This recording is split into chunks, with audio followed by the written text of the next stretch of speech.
What I would like to know is, do you think the war in Ukraine will escalate into Europe and maybe escalate into a third world war?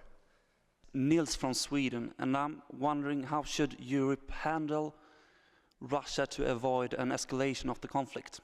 A non-EU member, Turkey, has repeatedly broken laws in Cyprus, recently with Barbaros ship and Naftex, and of course, the most importantly, the occupation which occurred in 1974, taking 37% of the soil. Do you believe the EU role in this subject in an international level is enough, and how do you think this influences the Turkish prospect of being in the European Union in the future? I have a question, since all this war is going on in Ukraine and also in the North Africa and the Middle East, and there are a lot of war refugees coming now to Europe, and especially the war refugees from the North Africa and Middle East usually don't know the language and don't have the education really to find their place in the society in Europe. And of course, in my opinion, the thing that European Union should do is to keep those people there. You know, everybody should stay, or at least would have to live happily in their country. And how can you assure that all this crisis can come to an end, and that European Union won't have to cover so many refugees that is doing right now? My question is about Euroscepticism, and because as the time goes by, more and more countries become homes of Euroscepticism. I feel that our bond is not strong enough, and we saw it from the elections last year. My peers in my country do not feel this union strong. We are a country, we're a divided country, and we have to give our passport to go to the northern part of the island. And I believe that there are other countries that they believe and they feel that this union they do not have enough support from other member states.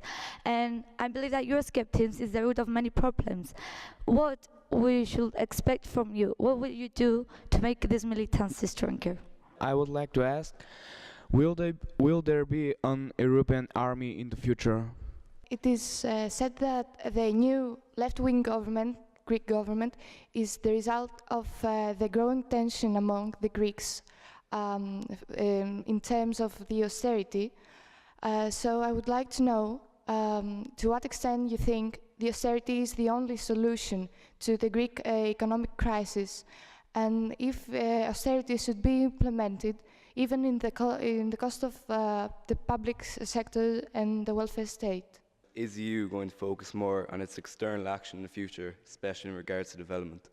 In Hungary, the Prime Minister, Herr Orban, is abusing his two-thirds seats in Parliament for his own personal gains, and in so doing he is squeezing out the democratic rules. I'd like to know, what does the European want to do about this situation in Hungary? In Cyprus, as you know, a natural gas has found. I would like to know whether this resource will help European Union and in what ways. I'd like to know your opinion about the German government politics with respect to the Greek debt and the conflict between these two economic politics of German and Greek. Do you consider ISIS to be a threat to European cities and European citizens? Do you think that the education system in European countries should be standardized, make more similar, or no? Do you consider the rising amount of religion, especially Muslim extremists, as a real danger for Europe? And what steps would you take to avoid the real problem? I would like to tell you that the Greeks, just like us, are migrating all around the world, looking for a better future. Do you think that this situation could change if Greece goes back to its old currency? What are European programs to help South Europe with immigrants?